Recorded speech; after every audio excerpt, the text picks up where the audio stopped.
Coaching Cast, your working from home managers club, here to check in with you weekly, to share your remote working highs and lows, remind you that you're not alone, and acknowledge that there's many of us outside of your living room, kitchen, spare room, car, all sailing through this crazy storm together whilst trying to be the best coach, manager, leader, and human being we can be.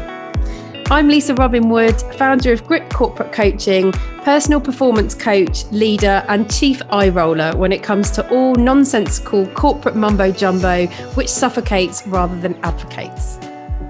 And I'm Susie Hunt, business coach, leadership and sales mentor at Future You Coaching, currently taking on my hardest coaching assignment to date, parenting a 1-year-old who certainly doesn't like being questioned. In this podcast, we aim to explore the leadership and coaching techniques required to navigate and survive the current business environment, masks and social distancing measures included. Each episode will present different topics which we will explore and discuss with support from some special guests along the way, sharing ideas, hints and tips as we go. We won't tell you what to do because we hate that, but we'll share and invite you to take away whatever you want. We hope you enjoy listening. Leadership behaviour has been scrutinised a lot during the pandemic, whether it be world leaders and their handling of the pandemic or business leaders and how they've navigated the impact to operations and the well-being of their employees. In today's episode, we're going to explore some of the best and worst examples of great modern leadership from the past few years, specifically how leaders have really connected with their employees, their audience, and created, or rather not particularly created, personal connections, showing empathy as part of that journey. Stay with us and enjoy. So before we get cracking on today's intriguing episode around colourful leadership in all different forms, how's your week been, Suze? Hey, yeah, not too bad actually. So I think I'd probably say I've had a decent week after a few challenging ones. To put it mildly. Put it mildly, and I'll absolutely take that. So yeah, all good in the hood. Nothing kind of too dramatic to report. One good thing that has happened though is I've had my COVID vaccine. Excellent. So, woo! Woo, woo, woo, woo, woo. Passport to freedom, passport to freedom. Exactly. All went well. So it was all fine. And so I was on the list because I'm diabetic. So I got pulled up to have my vaccine. So yeah, that was really good. And also obviously this week, it's been a big week. We've had the Bojo announcement in terms of the roadmap to hopefully us living a bit more of a normal life, which I think I've been talking to like a couple of people about it actually, and I think although it's brilliant, it gives us optimism and it gives us a goal to work towards. I also felt like a little bit of anxiety about it. I think maybe because we've been here before and there's so many variables at play, and it's like, will it actually happen? And also we've in some ways now been kind of conditioned to be used to living in this way as well. So it's kind of like a lot of mixed emotions, I think, going around about what we were now working towards. And for some people, as well, they've had to like rearrange their weddings, or they've had to change their plans again and their livelihoods. So yeah, kind of a lot of emotion, I think, attached to that subject this week. How about you? What are your kind of thoughts, and how's your week been? Yeah, I think I can really relate to what you described around the anxiety element. So I do generally approach these announcements from Boris and his gang, his crew, with trepidation. I don't generally feel that excited about them. I'm always slightly apprehensive as to what they're going to say. And although I am truly grateful that they are now articulating a way out of the situation we're in, I have kind of got used to that way of living. And I remembered this last year, actually, in the first lockdown, I felt exactly the same. I kind of got used to living in this little bubble where I was spending a lot of time at home and with my husband, and our world had become so much smaller. Yeah. Which I know when it started, I found really frustrating and quite frightening, actually. And I found the restrictions quite frightening because having never lived like that before. But actually towards the end, I'd become so used to it. I was quite comfortable about it. And then when things were able to be open again, I was nervous. And I feel like I'm going back through that cycle in the same way, which is I'm nervous about it. So yeah, it's a real strange one. And I think some of that is, I think what you said really, is that we've been here before. I don't want to have to go through this again anytime soon. It's already the third time. So I really do hope that come the 21st of June, when they are stating that the intention is to remove all restrictions, including mask wearing, which I have to admit, I'm really, really looking forward to.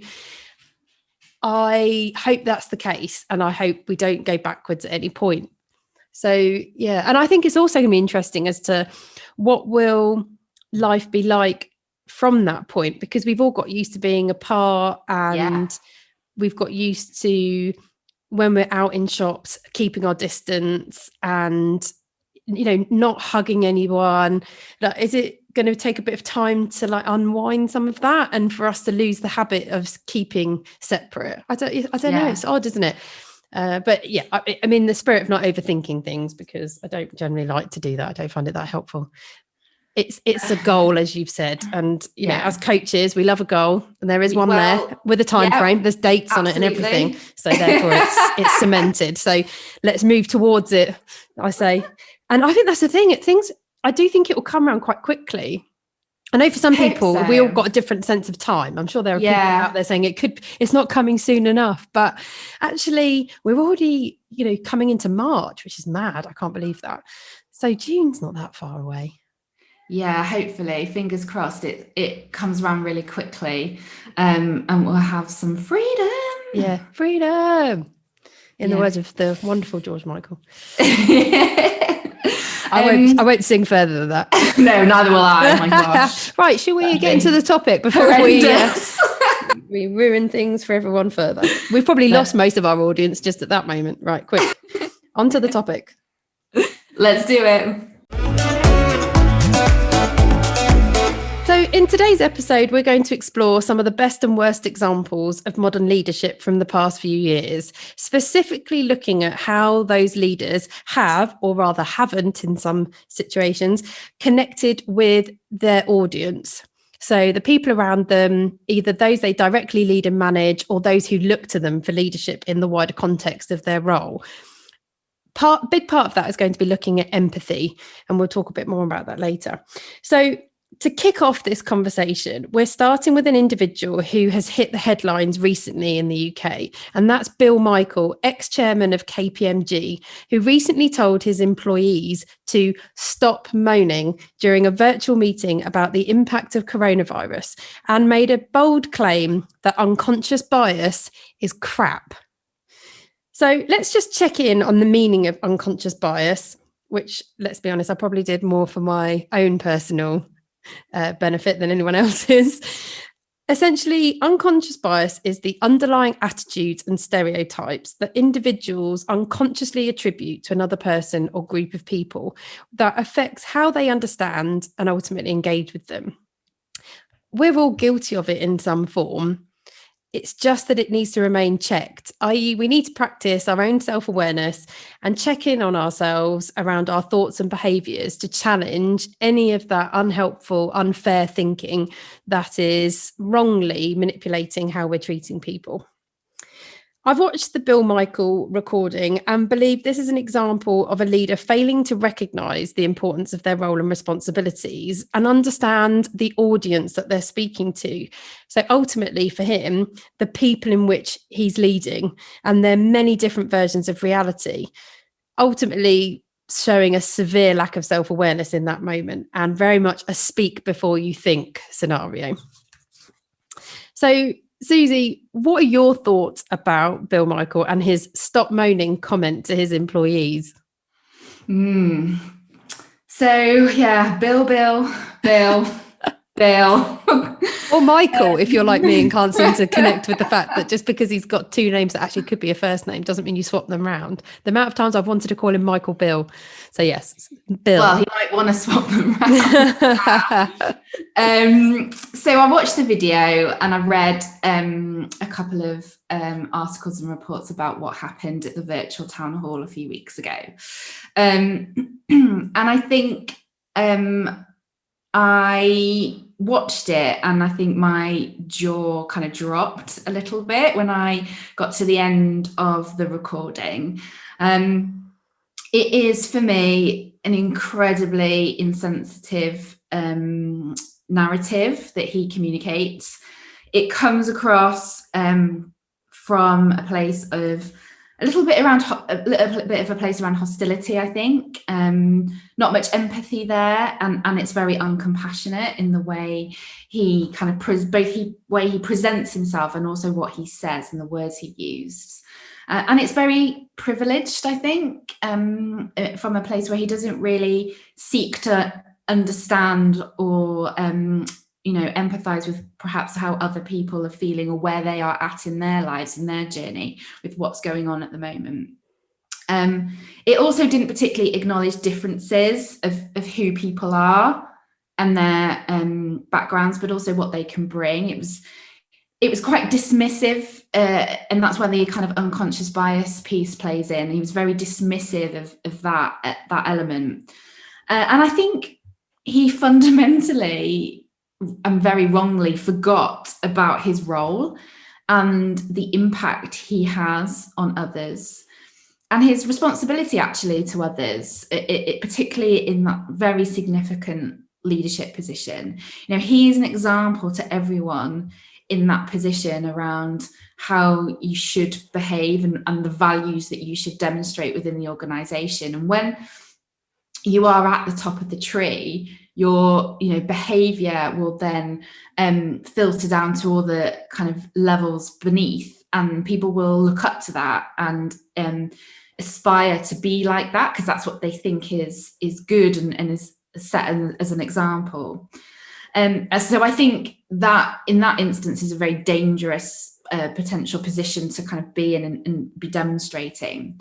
For me personally, as an individual watching it, if I was in that organization, I think that trust and respect would instantly have been gone. And I'm not saying, that's the reaction for every single person who watched that or who was in that meeting. But for me, I instantly would have not being able to buy into him as a leader and as an individual from that point onwards, because there was just so much wrong with what he said, B, how he presented it, and C, that kind of lack of compassion and seeking to understand people and where they may potentially be at.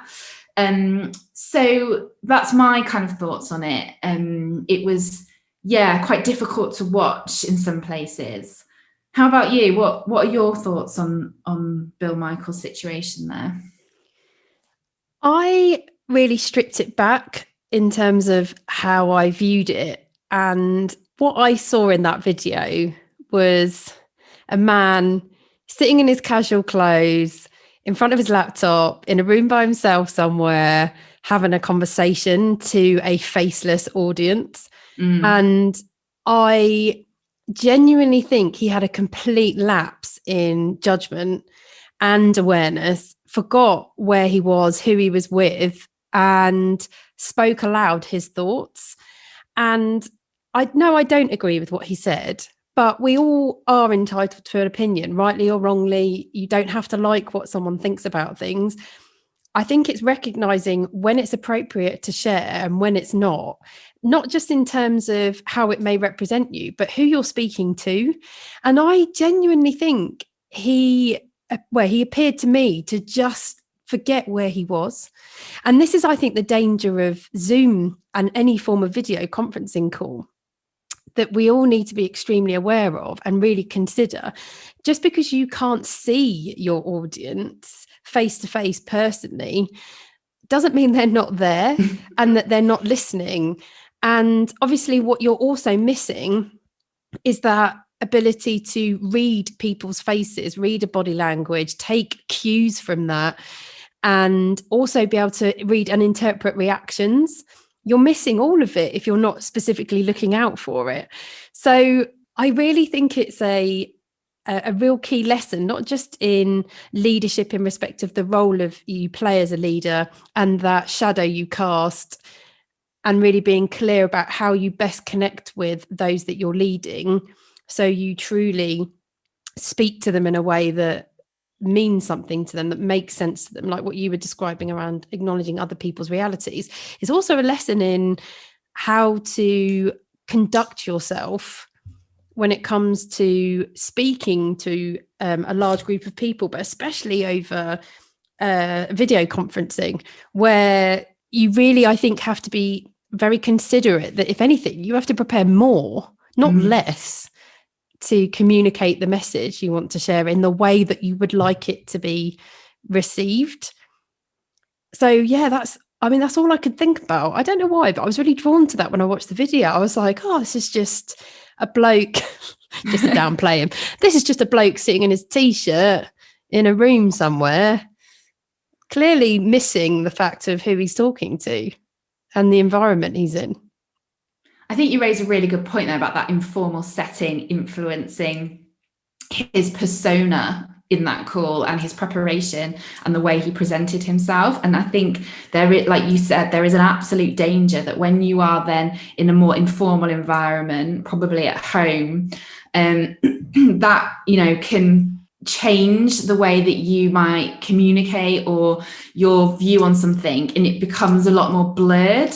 And so I think, that's a really, really good point to raise. And also that emotional intelligence was, in that particular moment, I think because he couldn't see people and he didn't have that two-way dialogue and couldn't pick up on maybe some of that visual cues of how other people's body language, that emotional intelligence just wasn't there. And that's so important around how you read the room, read people, then build that connection, ask those questions, seek to understand. That was just completely was lacking. And so that then created kind of this bubble effect where it just kind of ran and ran and ran, and it kind of became worse and worse the more you watched it. Yeah, absolutely. I think a big part of emotional intelligence, and it's so important in leadership, is you recognize your own thoughts and feelings, but also you crucially recognize others. And you adjust yourself and how you behave, how you speak, how you carry yourself, the language you use, to be able to better connect and relate to those who are around you. And, with those comments that he threw out so flippantly as well, they were so flippantly thrown out. I wouldn't have even said they were overly impactful in terms of how he stated things. He just threw them out like so casually. I think he just totally, in that moment, just completely became disconnected from his organization, all the people within it, and not recognizing that, and I know it's a term that's been used quite a lot actually through the pandemic, on and off. Yes, we are in the same storm, but we're in different boats. We're not in the same boat. Everyone's managing, processing, dealing with this all in very different ways because we're all different. And it's wrong to assume it's the same, because it's not. And I genuinely think he just totally fell into that category of being very assumptive and quite like blind. And, you've already said it really, but if you're in such a key position as he is, as you said, he's at the top of the tree, you can't manage an organization responsibly with full accountability in that way. And I think that's why ultimately, and I think he recognized it really, he had to go. He said, it's my time with KPMG is untenable now, because he'd lost everyone in that in that short moment. You said if I'd been in that organization and I'd been there, I would have lost all trust and respect. So it's unbelievable, really, isn't it? Crazy. So obviously we talked a bit about Bill, or Michael, whichever you want to call him, if you're like me and can't seem to get his name right. What other examples of leadership behaviour kind of gone wrong have you thought about, Suze? Theresa May, when she was Prime Minister. Specifically, I think during her tenure during Brexit, so when she was trying to move towards getting that over the line, and also as well post the Grenfell disaster, she was widely criticised for her lack of kind of emotional response to the victims' families and the situation at the time. And I think, you know, she clearly had a lot of dedication to her job, and I think, you know, it meant a lot to her. You could see that when she actually did her final speech outside 10 Downing Street. That was probably the first time we really ever saw any pure emotion or how she really felt about the role and her kind of tenure as Prime Minister. But during that time, especially around Brexit, I remember seeing her a lot on TV in various interviews and speaking to journalists.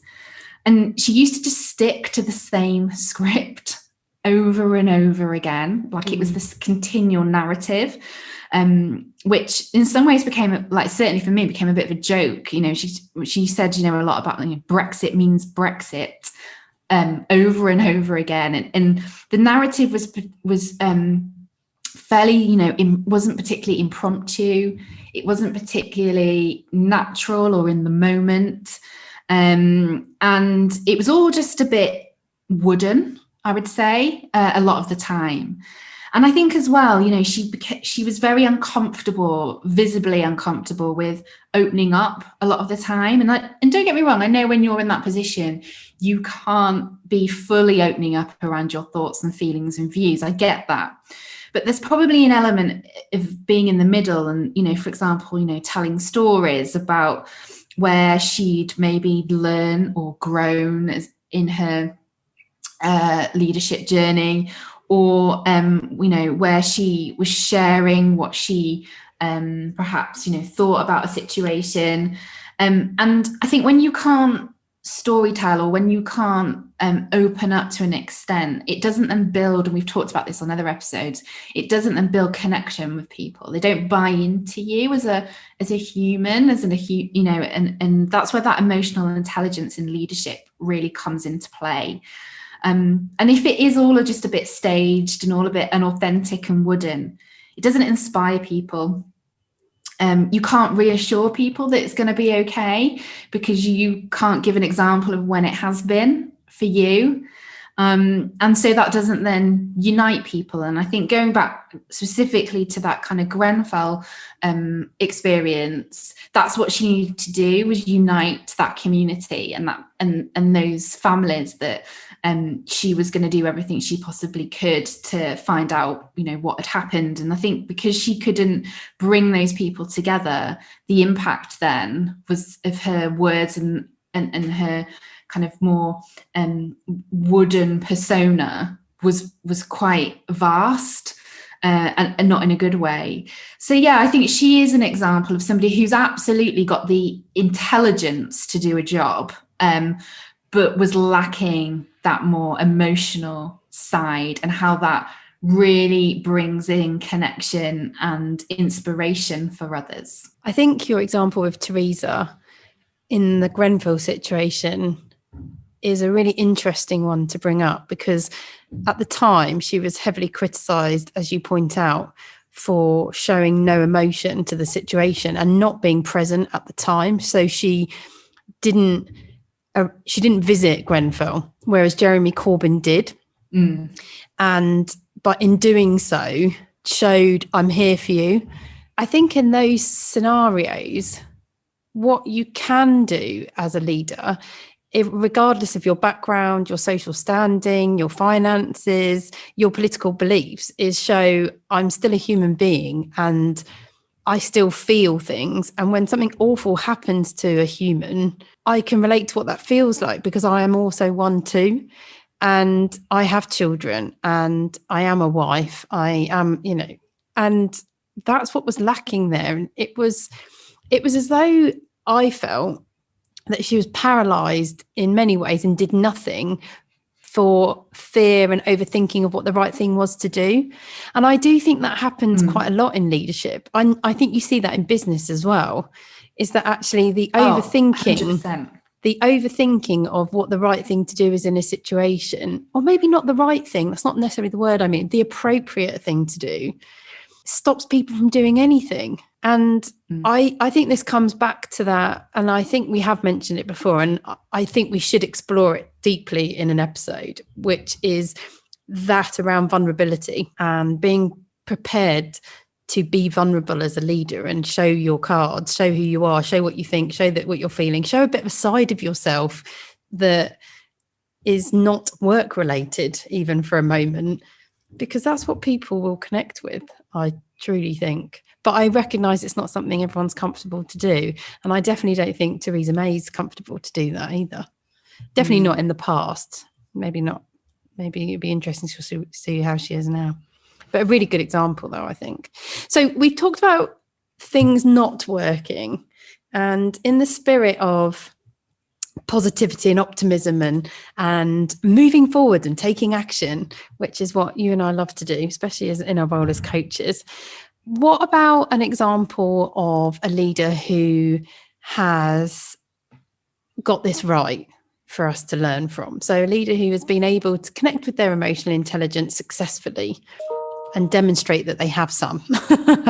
So I think a great example for me, so I suppose sporting alliances aside, is actually in the world of football. I'm going to take it back to quite a long time, so to 1997, so quite a long time ago. Oh my goodness, 1997? If you can remember those pre-COVID years, right back into the 90s. Spice Girls were at number one, I'm sure. So Spice Girls were number one, and also Eric Cantona had just left Man United. Okay. Gosh. But this for me is a great example, a timeless example of actually brilliant emotional intelligence by a leader. And the story goes like this. So in 1997, Cantona had left Man United, and so Alex Ferguson was the manager. And months after the player left the club, he wrote him a letter, and it's quite a substantial letter. I'm going to summarise the key points in a second, but if you want to take a look, you can Google it, and we'll also put it on our Instagram. But also it's published in Sir Alex Ferguson's book called Leading, and this is a book that I've read actually, and although I'm personally not a massive football fan, although my husband is a huge Man United supporter. Alliances aside, it is actually a really good book about leadership and also about emotional intelligence. In this particular letter, he reminds Cantona, firstly, how good a player he was during his time in the club. He expresses sincere gratitude and empathy towards him in terms of the situation. He extends an invite. So he says, drop in any time for tea and a chat.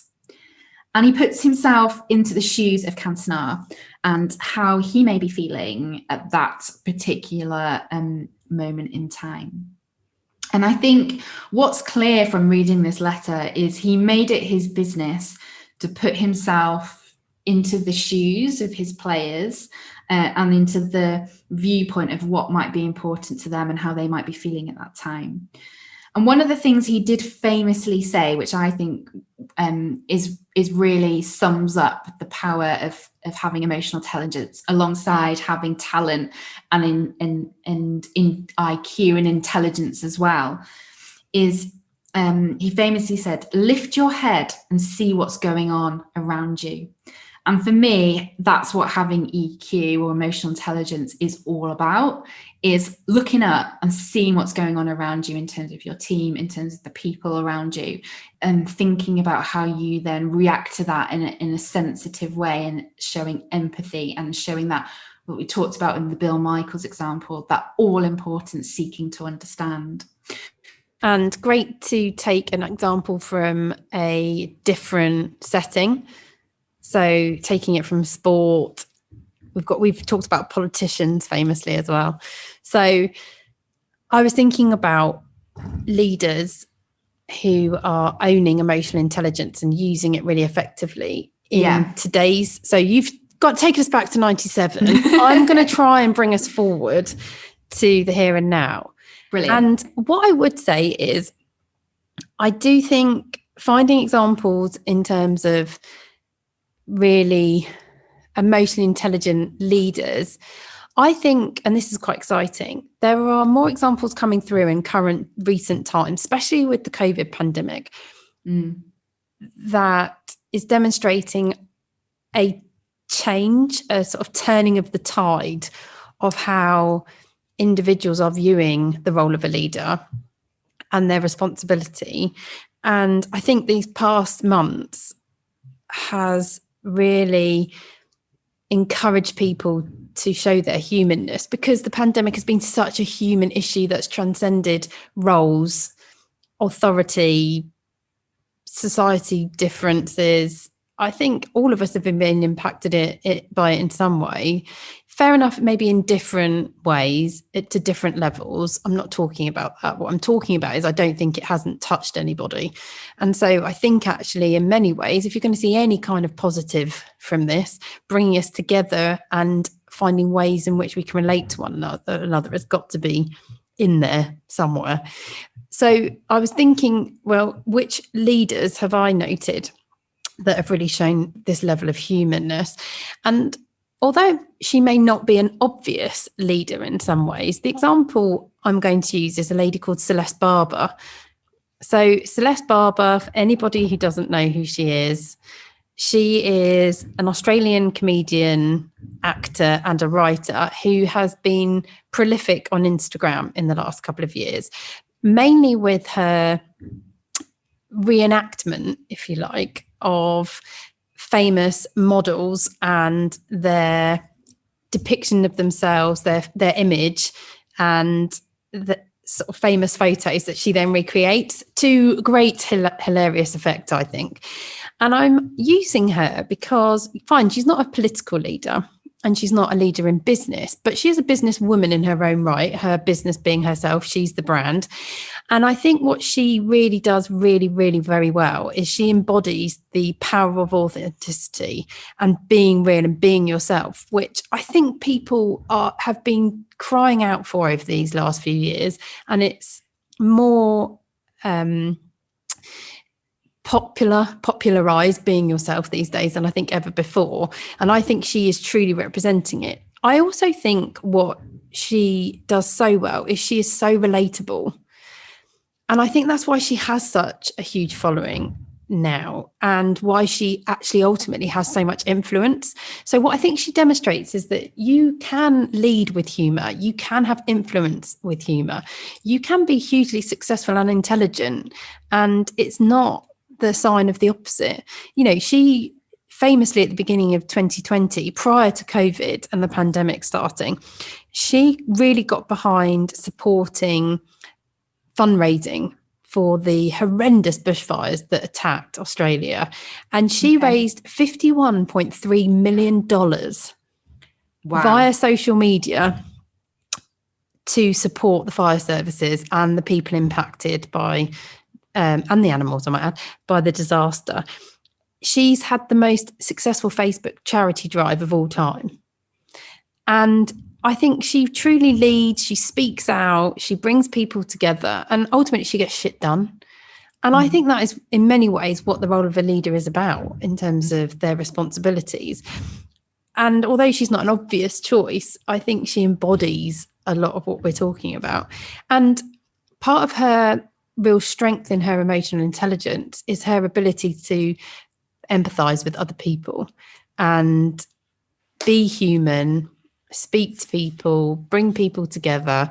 And I think staying in the Southern Hemisphere, because I think the females down there seem to be really rocking it at the moment. Obviously, the other obvious, for me personally, the obvious choice when it comes to leaders, and leaders maybe more obviously back into that political setting, is Jacinda Ardern, who I think has been so inspiring because she has truly been herself. And in simplest terms, I think she stands up and represents being a mum, being a wife, and ultimately being a human being before she does being a prime minister. I think she takes on those roles first and then is very much, oh, and I'm the Prime Minister of New Zealand, which I take really seriously, but I am all these other things as well.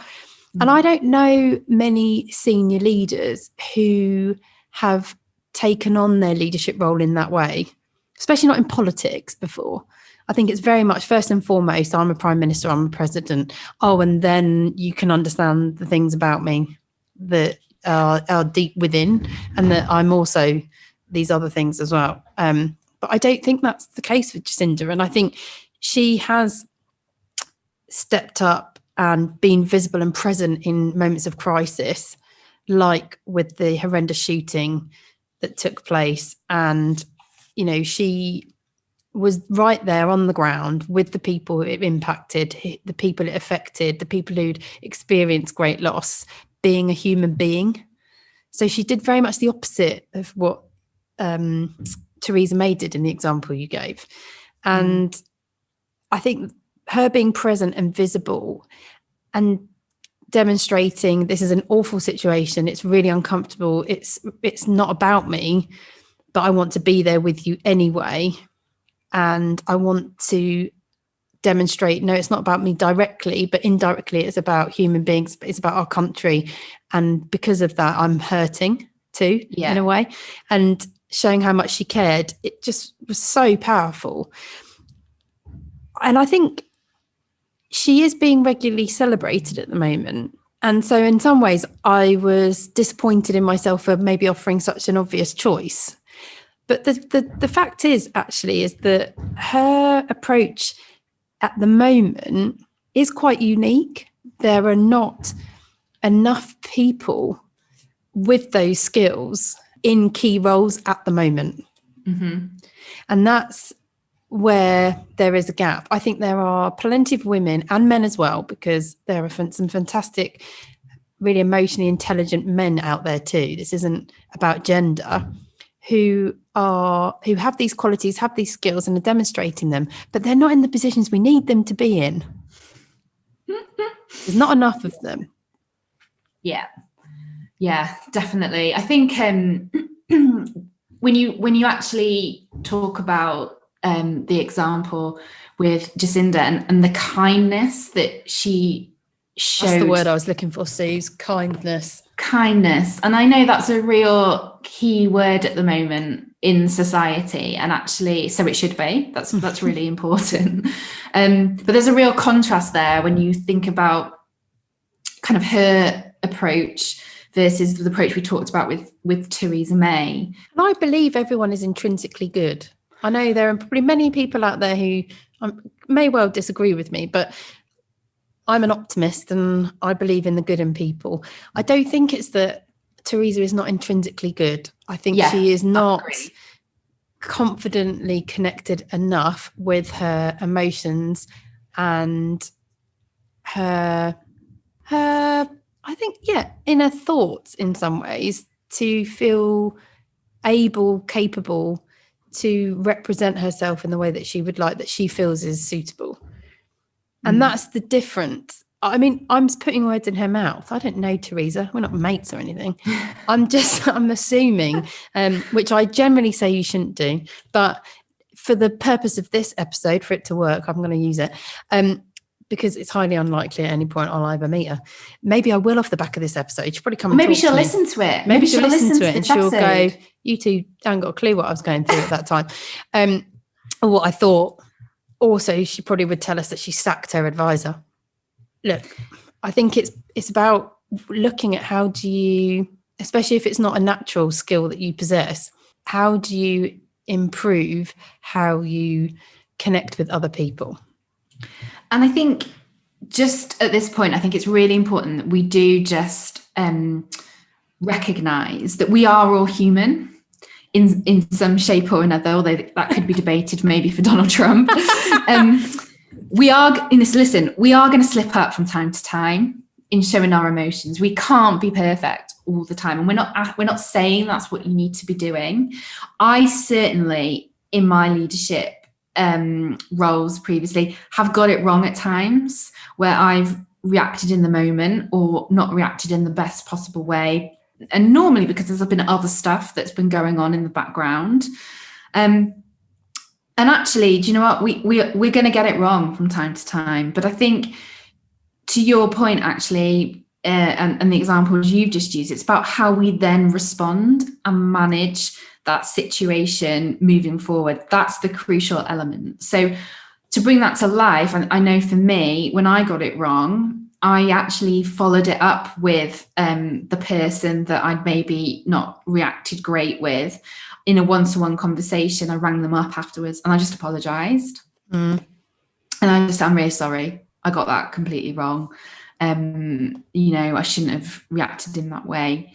And luckily for me, they accepted that apology, and actually maybe did that move our relationship forward even more, probably because I'd acknowledged that I'd got it wrong and I'd apologized for that. But actually, I think it's okay sometimes to show that emotion, but it's how you then respond and move it forward that's really crucial. And it goes back to that Bill Michaels example of, it shouldn't have been said fundamentally, but he got it wrong. And how he responded and managed that situation wasn't right and wasn't great. Thanks, Susie, and thanks for giving the balanced view and being honest and open and showing vulnerability. That's what you did just there. So thanks for doing that. No problem. So to summarize then, here are our top 3 suggestions for you to try this week. So our top 3 suggestions for you to try this week, in line with the subject of emotional intelligence in leadership, are: number 1, acknowledge others' realities and seek to understand them. Number 2, empathize with others and be kind, but don't fake concern. So this is about finding ways in which you can connect with that other person and demonstrate that you've listened, that although you may not be able to completely understand what they're going through, you know that they are going through something, and that you treat them with sensitivity and kindness to support them to be able to process that and show that you are human. And then the last one is take responsibility for your environment and for yourself. So this is about really thinking about how you best prepare for a situation, consider how you're going to carry yourself, how you're going to communicate, the language you're going to use, and then really respond appropriately. So that's taking learnings from the situation we talked about with Bill Michael, where he clearly forgot that although he couldn't see people, he could be seen and he could be heard. And that just because you're on a Zoom call in a room by yourself doesn't mean you don't have an audience. So bear that in mind, all of us, I think, who are remote working right now. I think the last thing to finish with is really thinking about the power and role that emotional intelligence has in leadership.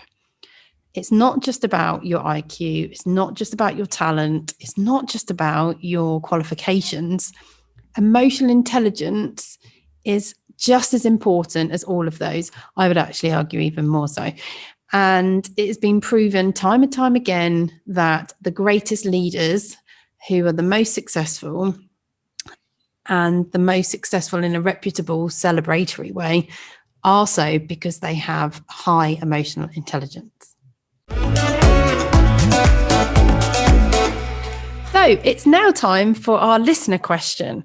So this is where you, the listener, send us your workplace dilemma or question or issue, and we'll do our best to try and answer that question and offer you some thoughts and suggestions as to how to tackle it. So Susie, can you play this week's listener question, please? Yes. So this week's listener question is from Lizzie in Sheffield. So I'm going to play it now. Hi, Susie and Lisa. My name's Lizzie from Sheffield and I run my own business from home. Like many, I'm currently struggling with the challenges of homeschooling my daughter and running my own business. Do you have any tips or tricks to help me with prioritising both my work and parental duties at the same time? Thanks for giving me the opportunity to ask a question. Oh, thanks, Lizzie. Well, it sounds like you've got your hands full there. So thank you for also taking the time to record a question and send it in to us. Yeah. Gosh, so much respect for all of you incredible females and males who are parenting and homeschooling at the moment. Wow, you're all my superheroes. Oh, I echo that.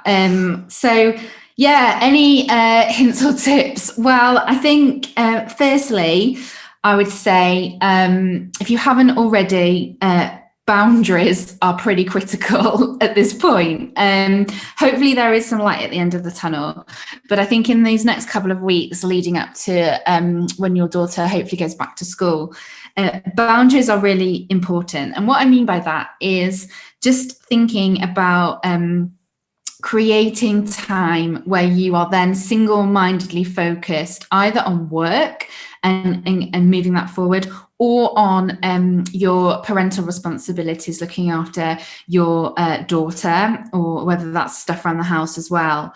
So I think try not to do both at the same time, because I think then you start blurring the boundaries, and that becomes actually quite stressful and quite anxious for you. So I think just being quite single-minded, and now this is time for work and now this is time for parenting, if you can, will probably just help with that.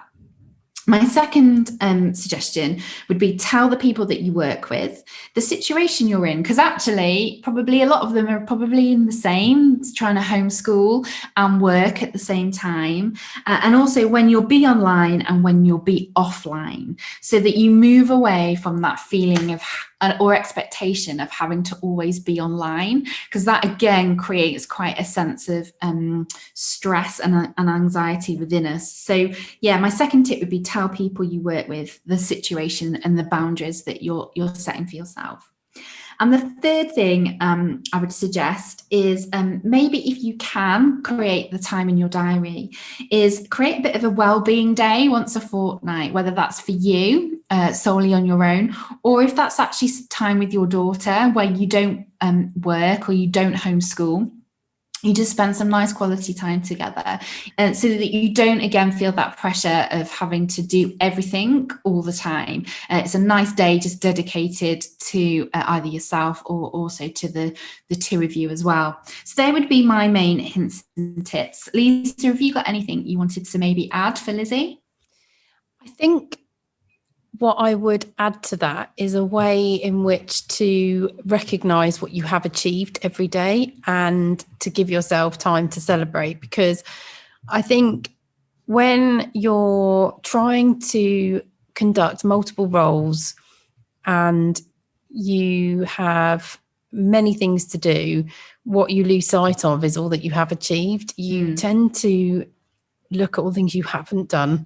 And I think we're all putting a lot of pressure on ourselves to get it all right and get it all done. And I think what we're missing is actually the things we are doing well. And I think just giving yourself some time at the end of the day doesn't have to be very long. It could even be when you get into bed and you're about to pass out. But as long as you're acknowledging what you have achieved in that day and recognizing that the next day is a new day and you can start again. So I think that's some great advice there from Lisa. Well done, Lizzie. So I hope that works for you. Good luck with everything. And hopefully Boris's announcement has given you some much needed light at the end of the tunnel sooner rather than later to enable you to focus on. But otherwise, remember, you are doing a good job. If those of you who are listening have your own thoughts on this and would like to share or have a question for us to answer, please do get in touch. You can email us at hello@thecoachingcast.co.uk, or you can send us a message on Instagram @thecoachingcast. So it's now time for Bullshit Bingo, where we call out phrases which get commonly used in the workplace, which make us cringe. Today's Bullshit Bingo is, if I can say this correctly, paradigm shift. in the context of an important change having happened and a move away from the usual way of working or doing something. It's replaced by a new or different way of thinking or doing, ultimately at the end. Now, this beaut has come through from one of our listeners, Martin, who emailed us. So thank you very much, Martin, for this cracker. So, paradigm shift. What is paradigm? What does this mean? I mean, it sounds like a bad sci-fi film to me. Yeah, exactly. I don't even know what this means. Martin, I don't either. Maybe Martin should have sent through the formal, the formal dictionary definition of paradigm shift, because I haven't got a clue what this means. If someone had said this to me in the workplace, I would just be like, what? I'm lost. I would have been totally lost, actually. And I think, in fairness to Martin, he did send us a bit more of a definition of what it means. And I think it's also a lot of like management consultant speak. So like, when you get management consultants come in and they're looking at something and like, this is definitely a paradigm shift. I mean, I would probably firstly vomit and then secondly be like, what the hell is that? Like, I have no idea what it means. That's a very extreme reaction if you vomited. I'd love it if that was the case. I think I actually would, because it's just so abstract. It's so bizarre. I genuinely have no idea what this means. It's like, I think you hit the nail on the head when you said it was like a sci-fi film, like a bad one. I was thinking of like Twin Peaks or like Quantum Leap, which are really old school as well. Like, why I didn't think of something a little bit more like Marvel comics, like Guardians of the Galaxy. I don't know, but I just kept thinking of old school 70s and 80s, like we're going through a paradigm shift. Woo! But yeah, I don't know what it means. So I think in the general theme of anything bullshit bingo related, and for the fact that you and I like clarity of communication and advocate that wherever we possibly can. Although, yeah, feedback people if you don't feel that way. But we do like clarity of language and conversation. This doesn't fit in line with that. As you said, far too abstract. No, I think I'm too much of a straightforward person, like for this to land with me. Ditto. I actually have to say, I think this is probably one of my most favourite bullshit bingos we've had so far in the season. It's just so out there. Like, I love it. Yeah, thanks very much, Martin. This is a great one. But generally, mine and Susie's advice for anyone who's listening, especially if you use paradigm shift, is don't, and say what you mean. So we're coming to the end of today's episode, where we've been exploring some of our examples of the best and worst demonstrations of modern leadership in the last couple of years. I say last couple of years, but Susie took us right back to 97. So I did, sorry. Last couple of decades, let's say. I wasn't on brief there. And obviously looking at famous examples, I'm sure you've got some probably more localized examples. I'm sure we have, but to bring this to life, we picked up some famouses to help bring this to life and focus around what this is teaching us and possibly teaching us not to do when it comes to emotional intelligence. So the tips to take forward from today that we've put together from this episode that we advise you give a go, just in summary again, are: number one, acknowledging others' realities and seeking to understand them. So acknowledge that, yes, we're all living this life, but in very different ways. And it's not exactly the same, because no one of us are the same person. So we have to acknowledge that our realities are different. The second one is empathizing with others and being kind, but don't fake your concern.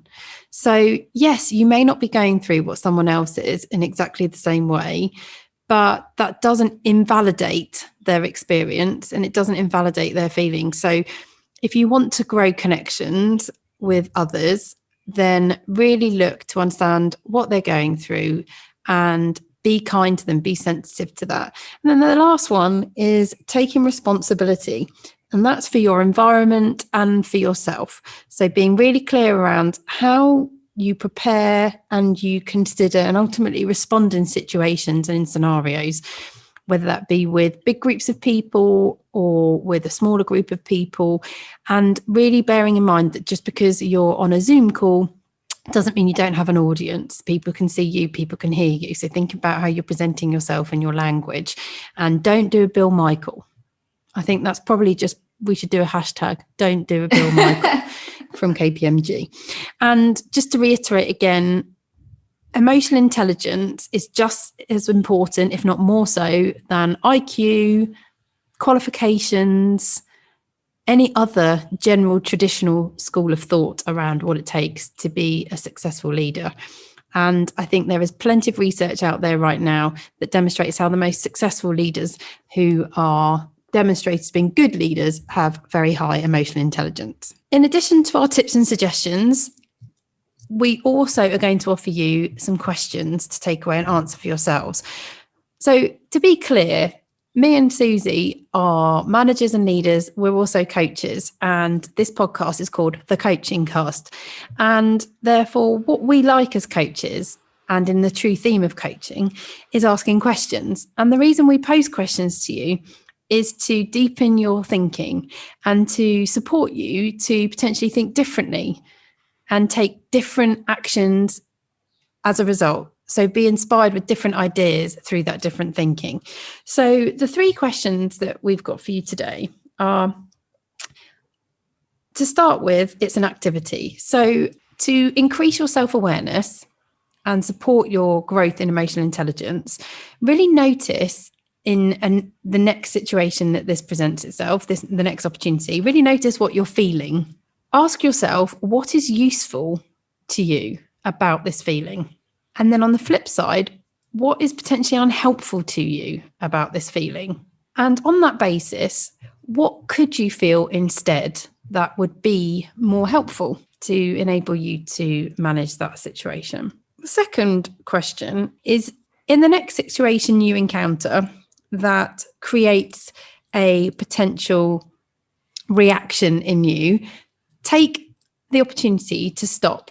Take a deep breath in through the nose, following Mike's take a deep breath advice, in through the nose, promote mouth, nasal breathing, accurate nasal breathing, and then out through the mouth, and give yourself time through that breath to consider what the most appropriate, useful reaction is going to be for yourself and for the other person to manage the scenario. So it's less of a question, more of a tip around an action to take. And then the third one is supporting our suggestion around empathy. So consider a time where you would benefit from putting yourself into another person's shoes. And what I'd like you to do is move yourself physically from the chair you're sitting in, move into a different chair. Go and sit in a different chair in a different part of the room that you're sat in. And in that chair, you are going to adopt the feelings, emotions, physicality even of the person you're thinking of, whose shoes you want to step into. And what I want to ask yourself is, what is this person thinking in this moment? What are they feeling? And then step back into your chair and consider, what have you learnt from physically moving into that person's seat and asking yourself what they're feeling and thinking. What have you learnt and what are you going to do differently? So they're the 3 things to give a try this week, if you would like to. Remember, we always offer that you can take away what you like and ignore the rest. But we hope that's given you some different things to think about and potentially try for this week in relation to our subject of emotional intelligence. So we hope you've enjoyed today and you've got some new ideas to take away and try for yourselves. If you have any questions, thoughts or feedback, we'd love to hear from you. Contact us at hello@thecoachingcast.co.uk or contact us on Instagram at thecoachingcast. Your support means everything to us. Therefore, if you like what you've heard today, then please give us a like, a follow on Instagram, a review on Apple Podcasts, or most importantly, subscribe to future episodes wherever you listen to your podcasts and also on YouTube at The Coaching Cast. In our next episode, we'll be discussing the topic of managing performance virtually with a special guest, Helen Franklin, Director and Management Trainer at Free to Lead Consulting. Also, don't forget, there are 6 other episodes that you can listen to of the Coaching Cast wherever you listen to your podcasts. We both love music and we use it to motivate and energize us. So we like to finish each of our episodes with our personal song recommendation, giving you positivity and energy as you launch into your next Zoom meeting. This week, it's my choice, and I've chosen an old school 80s classic, Alive and Kicking by Simple Minds. Whoa! So thanks for listening. Have a great week. And remember, you've got this.